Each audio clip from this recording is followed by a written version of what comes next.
Le père fut saisi d'une envie frénétique de tuer ce jeune homme, mais il se retint légèrement, prenant un moment pour réfléchir. Devait-il se contenter de frapper le jeune homme, confronter sa fille, ou faire autre chose? Il craignait de la trouver dans une position compromettante avec ce jeune homme.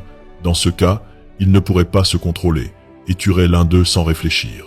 Il s'approcha de la porte de l'appartement et remarqua qu'elle n'était pas verrouillée. Il tendit la main, l'ouvrit lentement, et dès qu'il entra, ce fut le choc absolu. La fille baignait dans son sang. Apparemment, ce jeune homme l'avait tuée et puis disparu. Un cri déchirant s'échappa de sa bouche, au point que les voisins l'entendirent. Ils sortirent précipitamment pour le trouver effondré devant la porte de l'appartement, pleurant amèrement. Mais le père ne pleurait pas seulement la perte de sa fille, il pleurait aussi de remords. S'il était seulement intervenu au bon moment, s'il l'avait empêché de partir, ou l'avait confronté avec sagesse, s'il n'avait pas cédé à sa curiosité malsaine, tout cela aurait pu être différent. Ce fut un moment décisif dans sa vie.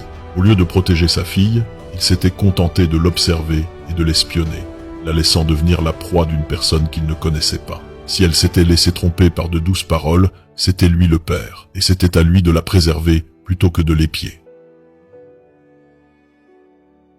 Le père fut saisi d'une envie frénétique de tuer ce jeune homme, mais il se retint légèrement, prenant un moment pour réfléchir. Devait-il se contenter de frapper le jeune homme, confronter sa fille, ou faire autre chose? Il craignait de la trouver dans une position compromettante avec ce jeune homme.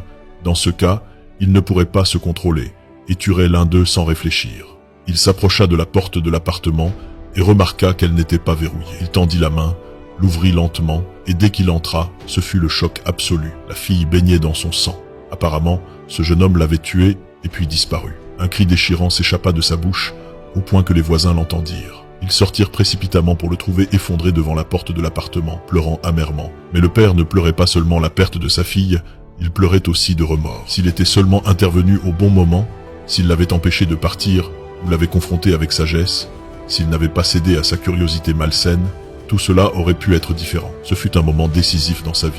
Au lieu de protéger sa fille, il s'était contenté de l'observer et de l'espionner, la laissant devenir la proie d'une personne qu'il ne connaissait pas. Si elle s'était laissée tromper par de douces paroles, c'était lui le père, et c'était à lui de la préserver plutôt que de l'épier.